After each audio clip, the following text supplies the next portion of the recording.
Here I am. Here I am. Da-na, rock you like a hurricane. That's it. I couldn't remember the next two bits. I can remember like a hurricane. Rock him like a hurricane.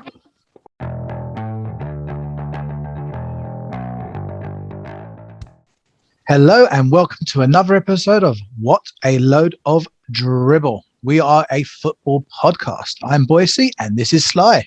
Bonjour. Good evening, sir. What can I say? Yes, it was a good start to the weekend of football. Yes, For I'm both trying to of remember. us, actually. I'm even trying to For both remember of it. us. Do you know what? I think quietly we favoured Chelsea to beat Man City. But when I started watching the game and I kind of thought, what are we doing? Something just didn't feel right. It's like, why are City constantly on us? It's why are we just trying to defend this? We're not even countering. I mean, I wasn't sure what was going on initially. And God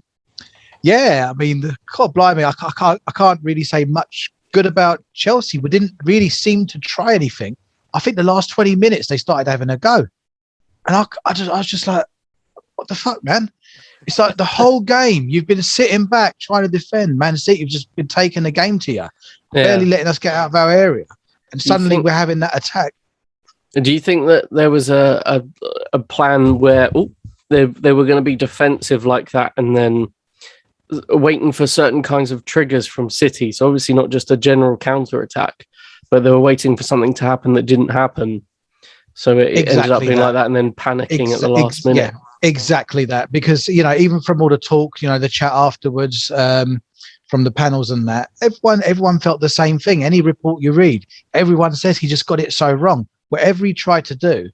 And you kind of scratching your head thinking how Chelsea have been in every other game. Whether it's Champions League, whether it's a cup game, regardless of what the scores are, they've been sort of at them, kind of, we defend well. We defend well enough to cope with any sort of attack, yet our midfield has been strong, trying to move forward. But the other thing I wasn't sure what's going on. We've had a formula that's worked throughout the campaign so far, whether it be Premiership, Champions League, cup games. We've had a formula that's kind of been working, and suddenly we've got two up front. We've got Werner, who sometimes comes on as a squad player, causes a bit of problem second half, with Lukaku. Now, Werner being on the pitch, you've already taken somebody else who's been probably quite key to their formation off the pitch.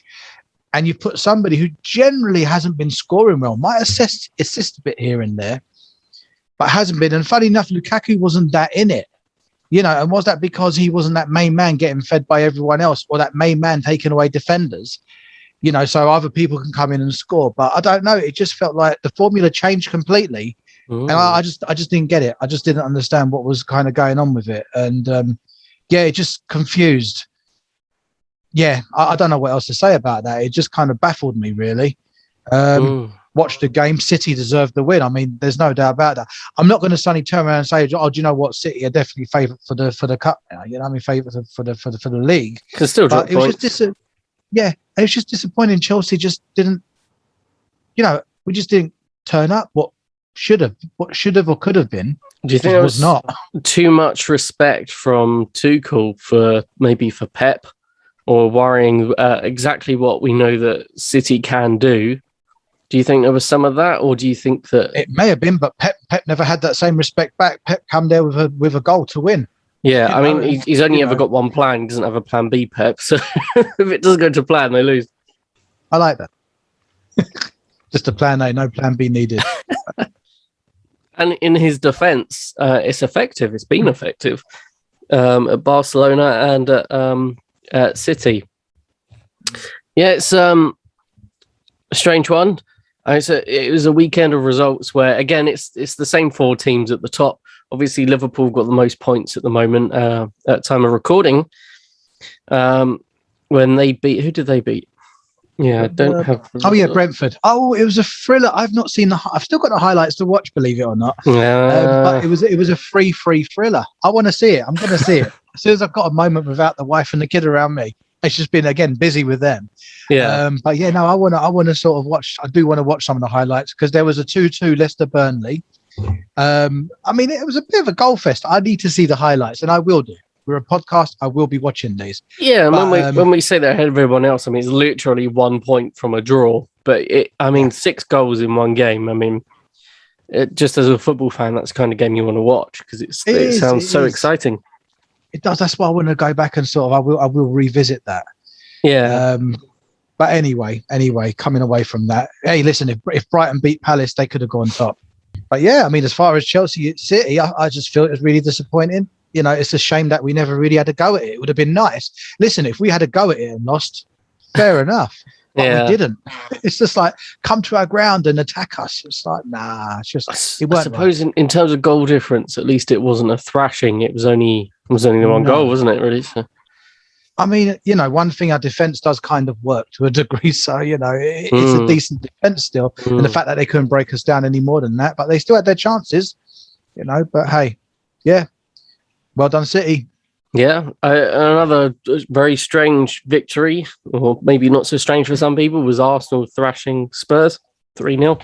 3-1. Sorry, 3-1. My bad. Apologies for the goal. We'll let her off. Listen, man, Spurs got a goal. Yeah, I mean, a few weeks ago, we even said on this podcast, it was looking like, or I even mentioned that it might have been the last sort of the straw that breaks the camel's back kind of thing if Arsenal lost that to Spurs for Arteta to be sacked. But they pulled it back around since. Obviously, it's not done a complete 360, but they've won a couple of games, so they've got a couple of points from games. Yeah, I mean, Spurs at the moment, it just, the whole Kane thing looks like it's messing everything. I don't think it's necessarily Nuno. I know that you've got a lot of pundits and people banging on how he's not right for them. I don't think that's the case. I think he's a good enough manager. I think the whole Kane thing is messing it all up. As soon as Kane came back in, they started having troubles. When it was Son and Moura and everyone, they were firing and winning. So obviously there's a little bit more going on there that's not just Kane. Maybe there's something else behind the scenes that's going on that we don't know about. But do you reckon we could do a face-off with Kane and Son? So Son actually joins the England team and can be our striker up front. See, again, I think if you're wanting to leave, your head's not in the game. Again, Kane's always poor when he comes off the end of a big competition, an international one. So he will get goals and get back to form. He's that good, but. I think on top of the team knowing he wants to leave and he's the leader of their team, their captain, I think it just brings the whole team down a little bit, and they're just not quite performing. Obviously, they've not been quite the same since they've lost Eriksen, sort of a playmaker. It feels like they're missing a playmaker. Spurs. They still create chances and get goals, obviously, but they don't have that one person. To do something a bit different and to pull something out their arse or be a bit clever with it. They're missing that, which they've lost when they lost Eriksen. Good win for Arsenal, thrashing your rivals. Yeah. So for sure. Good for them. You know, West Ham travelled away to Leeds 2-1. Yeah. I think that's a good victory for them. Leicester have dropped points again. You know, at home, Burnley have come to them and again a draw, 2-2. I mean, Leicester are dropping a lot of points at the moment. I mean, Leicester really felt like they peaked a couple of years ago, didn't it? So I suppose they're at that point where the team that is not where it is now. It cycles around, so obviously it's at a point in a cycle where they're not so strong as they were. A lot of those decent players that are still there are getting older, and they've got a lot of new players in. I mean, Leicester are really good with their transfers. They've got a really good scouts and things, and the way that they're run for their transfers. But West Ham are doing so well at the moment. Obviously, they're not United out the cup, so they've got that on them. They lost to United in the Premier League, beat United in the cup. And now, obviously, they've won there. So, I mean, they're just building up a load of momentum. That Moyes they're just really strong at the moment. You know, the other year when Palace got like seven losses in a row, and then annoyingly beat Chelsea, but they had like 7 losses in a row. I don't know if that was a Premiership record or not, But Norwich City are actually on 6 losses at the moment in a row. 6 games, 6 losses. So I don't know if they're actually on par to start breaking some records as far as the bottom of the table. It's not looking good. I'm surprised at Burnley being down there. I thought they were a stronger squad. And Leeds are actually doing terribly this year. Just looking at the table, it's just like, wow. And then up the top, you got teams like Brighton, West Ham, and Villa, sort of around that 6th to 8th type position. It's a funny one with Burnley because Burnley could get relegated, and they're not going to sack Sean Dyche. They're not going to sack Sean Dyche. He's been there a long time. He's a really good manager. So even if they do end up getting relegated, and I hope they don't, but even if they do end up getting relegated, I can't see them sacking him. He's been there so long. Obviously, he brought them up, stayed up with them. He's done really well. They've been there. They've been in the Premier League for a long time, actually, compared to a lot of the others that have been up and down. Ooh, yeah. And do you know I spoke about that goal difference thing with Arsenal and Tottenham? And I said if Arsenal beat Tottenham by X amount of goals, la-di-da-di-da. They're above them. Arsenal are actually now on the same points, but are above Tottenham in the table. They have actually overtaken them. I think it's literally on the. I know what it is. Goals against. It might be down to alphabetically. I'm not sure, but no. I think they got 1 goal more for. All right. Yep. Well, I said that could happen. It did. So. Good for them. Good for them. Good for Arteta, I suppose. There's not too much to bad mouth about this month. Arsenal this time round. So yeah, I suppose they're. Yeah. I was trying to think of something, but no. I mean, they've done well. They've done well. Damn it! They're mid-table now. Anyway. And lastly, the loss at United to Villa. An interesting one. A last-minute penalty where they're still obviously looking for the ball. That was so high, that shot. It looked like Fernandez, when he went to shoot, the keeper went the right. I don't know if you want to watch it again. When he went to shoot, the keeper went the right way, and I think he just leaned back a bit. And obviously, you lean back when you kick a ball, it goes up. So I think he just went. Overall, it's the scoreline. United weren't bad. Villa played well. Obviously, they played really well. I said they were tough. United had. Team. I think it. Let me click on it. I'm pretty sure United had something like 28 shots. So 60% possession. Possession's not everything in football, but 28 shots, only 4 on target. So United were creating a lot of chances that just weren't clinical at all. Compared to Villa's 7 shots on target and 7 shots and 3 shots on target. So they were very clinical. I mean, there's a lot of offsides from Villa. So obviously, as you can imagine, they were counter-attacking. I wasn't displeased again with it. United have this that we're attacking so much that we're starting to leak goals again. There's been quite a few times under Van Gaal and Mourinho where we've just been defensively solid. When Solskjaer first started, we were defensively solid, but you get this when we score so many goals and we're going forwards all of the time that you leak goals. And if you're not scoring those goals like we are at the moment, going through a dry patch, you're attacking the way we are, and you're still going to leak goals. So what you'll probably see in the next few games is probably just sort of slightly more solid and less sort of attack, just being a little bit more rounded and trying to keep some clean sheets, especially in the Premier League. It's a game we should have ground out a 1-0 victory. We had a chance to people online are just so full of shit. I get tired of the. It feels very much like Arsenal. Some of their fans on their fan channels are very much in out for the manager, all this, that, and the other. But he's starting to see it seep into a certain kind of fan for a lot of different clubs, and people blaming Ollie for that loss, and it was very strange. Ultimately, you can argue that a string of results is on the manager. Don't have a problem with that. You can blame the manager for a lot of things, but Bruno missing a penalty is not on Solskjaer. And I have seen a lot of abuse online about it. You're thinking, really, it's down to the player. They either puts it in or he misses it. It's a miss. he scored pretty much every penalty apart from 2, and one of those he got a rebound goal. So it's like it happens. It happens. I read the stat on that, wasn't it? Like 28 goals or 22 or something. He had a run of goals that he scored. Yeah, off the spot. yeah. Ooh, and even the one that he missed, the keeper saved and he put it in basically. Yeah, I mean it's just one of those things that happens in football. It's not the end of the world. It's a 1-0 loss to Villa at the start of the season. The team does need to do better. You expect better. You expect more. If Ronaldo took that penalty, do you think he'd score? I don't think it would have made much difference. Bruno's penalty percentage is better than Ronaldo's, but Ronaldo's been around for a lot longer, and his penalty percentage isn't bad. I'm just fucking with you, man. I'm just fucking with you. Yeah, I know who would have missed it, but we won't get into that. Phil Jones.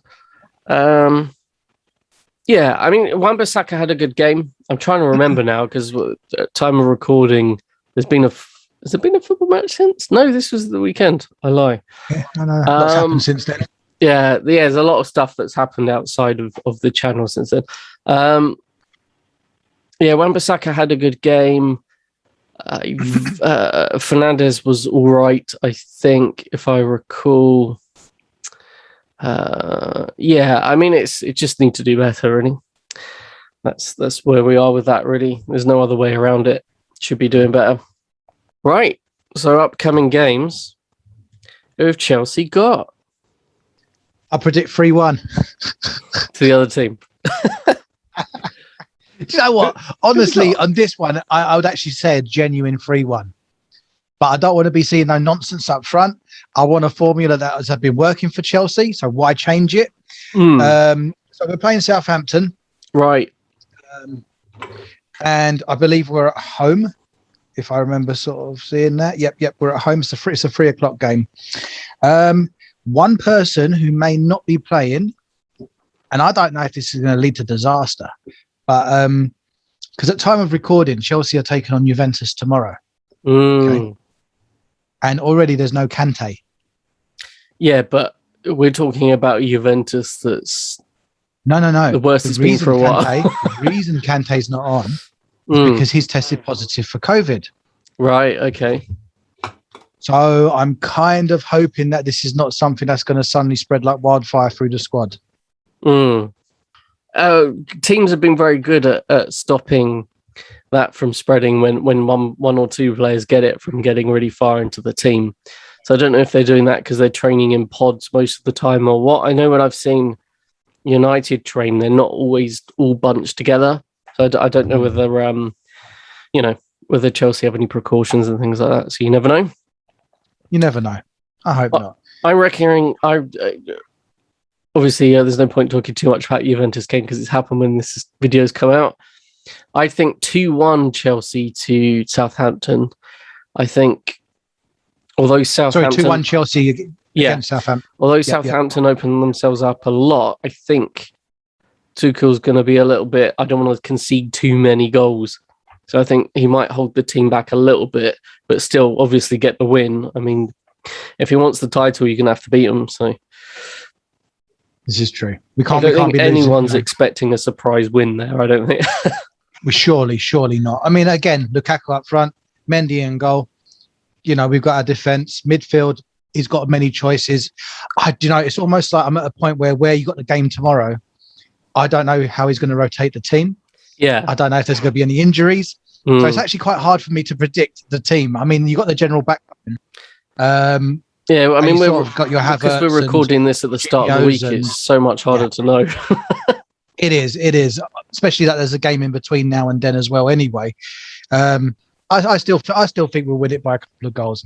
It'd be nice to see just a few more goals popped in this time. Do you know what I mean? We didn't do much last weekend, so let's go out there. Let's get some goals. Surely.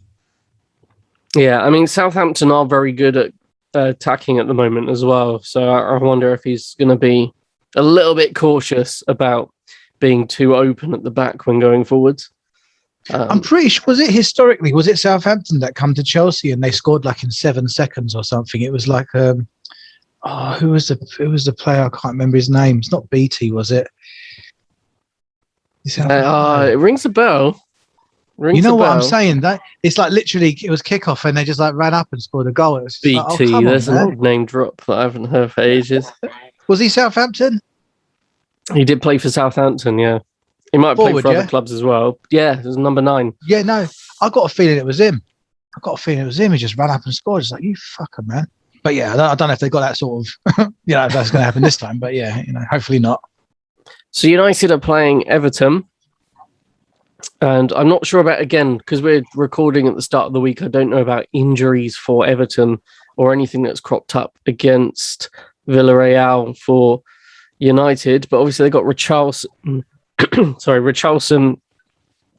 Sigurdsson, Damari Gray, Andros Townsend can actually I know a lot of people joke around about Andros Townsend, but he can cause trouble if he's having a good game. Iwobi, who's used to play for Arsenal, I really rate Iwobi. I think he's a very good winger. They've got a very strong squad, and obviously they've got a decent manager as well. In terms of lineup for United, again, this is way ahead of time. I'm trying to find... I know United have got a few players that aren't available, so I'm just trying to find in the squad. In there, obviously, De Gea. Right back, Dalot. Varane will play, although he's playing in the Champions League, I reckon. That's just happened. Lindelof and Telles. And then I think you also have... we've got so many players injured. McFred. I think McFred will be back for the Premiership because that double pivot to protect the defence, because we're missing a lot of players at the moment. Maguire's out. Shaw is out. Is Wan-Bissaka still on that red card ban? I think he's still on that 3-match ban, which is why I said Dalot. And then everything else sort of picks itself. Bruno Fernandes at number 10. On the right wing, Greenwood. On the left wing, Sancho. And up front, Ronaldo. And you'll probably see Cavani come on and hopefully get a goal. Against Everton, I'm predicting... I want to see 2-0, but I feel like it will be 1-0 United. I feel like it will be similar to the games that we've just had, but instead of drawing or losing, we'll grind out and it'll be a boring match and we'll get a goal. That's what I think will happen. It's a grinding match, unfortunately, because it's Everton. And bearing in mind, we've got Spurs, Liverpool, and City coming up. I think the idea would be clean sheet and get 3 points. So I think it'll be a 1-0 grind. I think you got Chelsea coming up in November as well, I do believe. So yeah, I mean, we've got a string of it's not. I don't think we're going to lose them all. I think we've got a good chance of winning a load of those. But Ollie's always seems to get one over Pep quite often. Klopp's Liverpool, the only ones where we just seem to draw with them most of the time. Spurs, sometimes we slap them, sometimes they slap us. At the moment, if Spurs are playing the way they're playing, it does play into us a little bit. Because we won't just get one goal if a team are wide open. I mean, again, if Arsenal can do that to them, a lot of the other bigger teams could do that to them if they don't fix that up very quickly, I don't think. But I think it'll be a good weekend of results. Haven't Spurs conceded something like 9 goals in 3 games or something silly as far as Premiership? Is it 9 goals? Palace 3 goals, Chelsea 3 goals. Arsenal 3 goals. Yeah, I mean they conceded a lot of goals, especially to London clubs. Yeah, that just makes it worse for them, really, doesn't it? Yes, it does. Actually, you might see Matic. No, I think you'd see McFred. I think you'd see Matic in the. Yeah, I'll shut up. Do you think United are seen a bit fragmented? Do you think they seem a little bit fragmented at all, or do they still look like a unit? You don't think all that Ronaldo talk is? Oh, it's complete bullshit. I think all the again, it's the same thing with the pundits, where on one side they go, United should be winning stuff, and they don't turn around and then they go, well, they're just not playing well enough. I don't think they're going to win it. And you're thinking, well, can't have it both ways. No, I think Greenwood's scoring. He's the second highest scorer next to Fernandes, Ronaldo at top. I don't think it's a problem. The only person that seems to be struggling to bed in is Sancho. But we're talking about, you don't expect Ronaldo to struggle when he comes in. He's not. Sancho's come in, Varane's come in, and he's been our best defender. He's been better than Maguire. It's just Sancho, really, and he's come in from a German league, which isn't as tough, as fast as the Premier League is. So he's just getting used to that, but he's got the abilities. I don't think it'll take too long. I'm kind of glad Ronaldo's there because it takes a little bit of the focus away from him. Some of the pressure which he would have been feeling if Ronaldo wasn't there, Sancho would have been the big buy of the summer in terms of attack. So there would have been a lot more pressure on him, I think. Can I just go back to something? Do you know Wan Bissaka? Mm-hmm. He was sent off in Europe, right? Because he played against Villa at the weekend. There's something wrong with Wan-Bissaka. I can't remember what it is. Okay, he played against Villa at the weekend, so I'm assuming the red card is not for. Yeah, it was Young Boys, wasn't it? Yeah, it was Young Boys at the Wank Dolphin. Yeah, I think a lot of that with United is same old story. There is no one to get it from defence to attack. Either someone's got to come back and get it, or someone's got to make a run. Varane and Maguire are two defenders that are very good on the ball, but if they're running through and there's no one to pass it to, or they pass it to someone like Fred who loses the ball all the time, that's where our weakness is. We need a decent ball-playing number 6 that can handle pressure. I don't think it's fragmented at all. I think it's missing that solid spine. It's that bit in the middle that branches defence to attack is missing.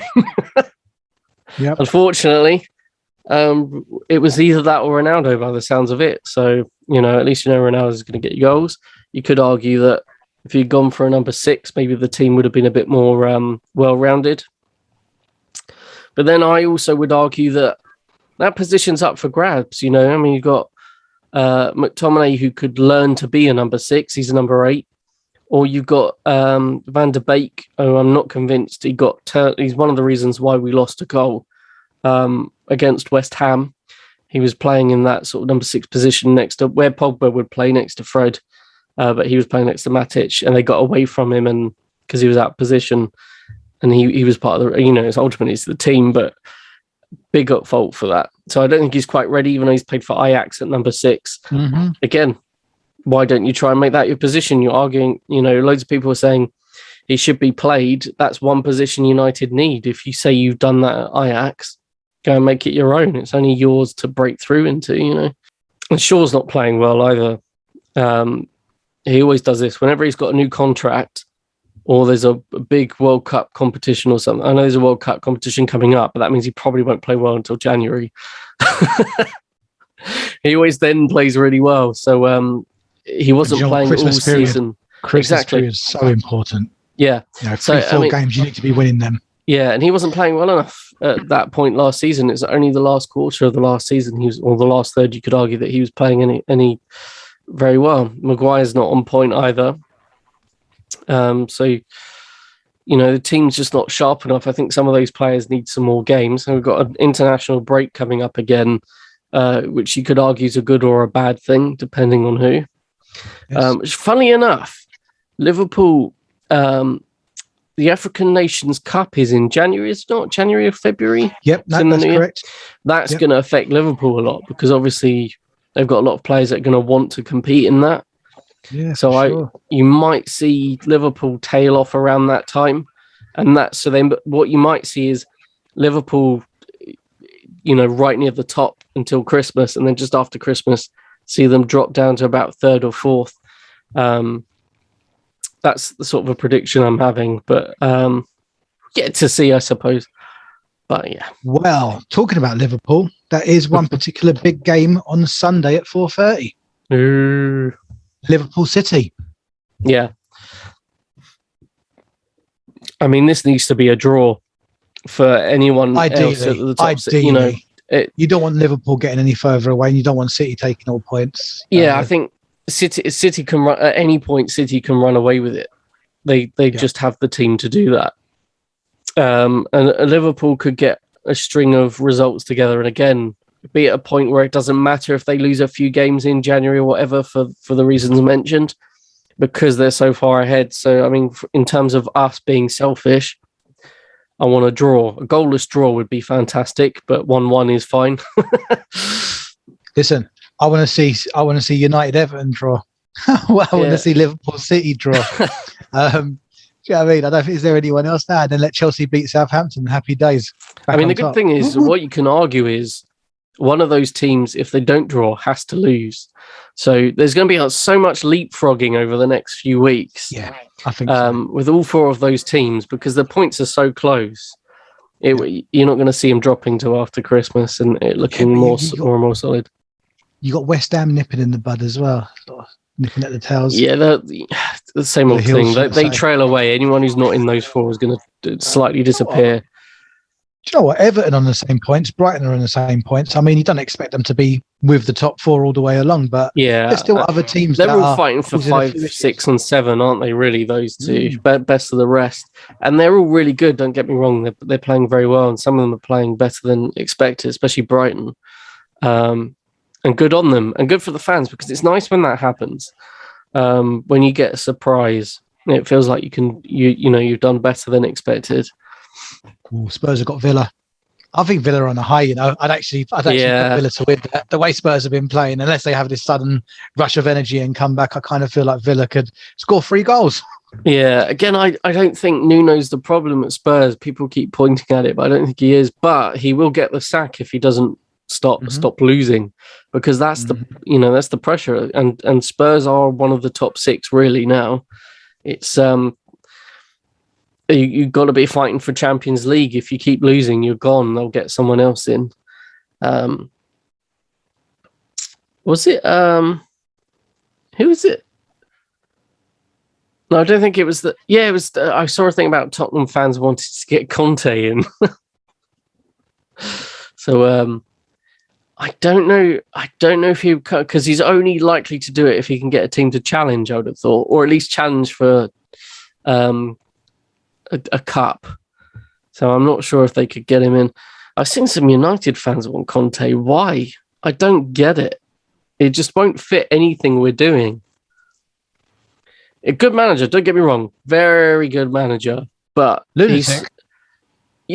Again, someone you get in short term. Need to win shit. We've got a squad. The last manager didn't do it. Just get someone in to win something. Then he'll go off and do the same thing somewhere else. I get it. He's short 6. Mourinho, he's a bit like Mourinho. I think Mourinho's better, but similar sort of. They'll come in. They'll make your team really solid and not let in too many goals, and then we'll get lots of grind results out and win you something. There's nothing wrong with that. And then they start to upset players and fall out with the team. Yeah, exactly. Very, very similar. Strong personality. Very similar. Yep. They are. Yep. I'd still take Mourinho over Conte. Yeah. So I mean, it's. I can't see him coming to United. I think if Ollie left, for a start, if you sack Ollie, who do you get in? It's a bit easier with Chelsea, because you just need a very strong manager that you can have for a season or two that wins things, because their squad is always consistently solid. As long as they're left, we've had every manager out there, haven't we? Exactly. I mean, it's we've had lots. It seems to be really popular to get German managers in Premiership the last few years. So you'll probably go and get whoever's the next best German manager in the German league, in the Bundesliga. So he's managing Bayern at the moment. I can't remember his name. Yeah, I mean, it's set up so well. Whereas I think that's been United's problem. They can't have that chopping and changing. It won't work. We're not set. We're a very old-fashioned club in that way. Whereas I think Chelsea are probably one of the first modern clubs to be able to do that. I mean, you could argue Watford, but they sack people and don't win anything, so it's very different. Is it Julian Nagelsmann? Nagelsmann, yeah. I mean, he's a pretty good manager. There's loads of managers out there, I suppose, that are out there doing some very good things. Is it Emery that manages Villarreal? It is. I know he didn't quite live up to expectations at Arsenal, but he's another manager that can win things and makes your team so tough. Again, Arsenal fans don't like that because they want to be a bit more attacking and pretty football. I get that, it's fair enough. But he makes it tough and difficult to beat. So again, I can't comment too much because that match is technically tomorrow, but has happened when this comes out. So a lot less Italian and Portuguese managers than we used to have. I know we still got some Portuguese managers around. There's been quite a big influx of some German managers. It makes it really interesting to have them come over instead of they're coming from, by Italian, I mean, not Italian, I mean from the Italian league, and bring that into the Premiership. So it's quite interesting to have that from the Bundesliga coming into the Premiership. It's been quite interesting. Yeah. I know. I mean, obviously, there's some Champions League games happening on today, and I just wanted to just say I just noticed a scoreline that I'm thinking, what the heck is going on? But Sheriff Tiraspol is away to Real Madrid, and are currently winning 1-0. That's not too much of a surprise, though. Real Madrid are in the shit. Who is Sheriff Tiraspol? Oh, wow. Club Brugge are beating RB Leipzig. Liverpool 2 up on Porto. Milan are beating Atletico Madrid. They got a red card, though, and it's half-time, so that might turn around very quickly. True. And PSG are currently 1-0 on Man City. Oh, wow. Go for it, FC Sheriff or Sheriff Tiraspol. PSG City, I mean, it's the same club. Neither are destined to win the Champions League. So,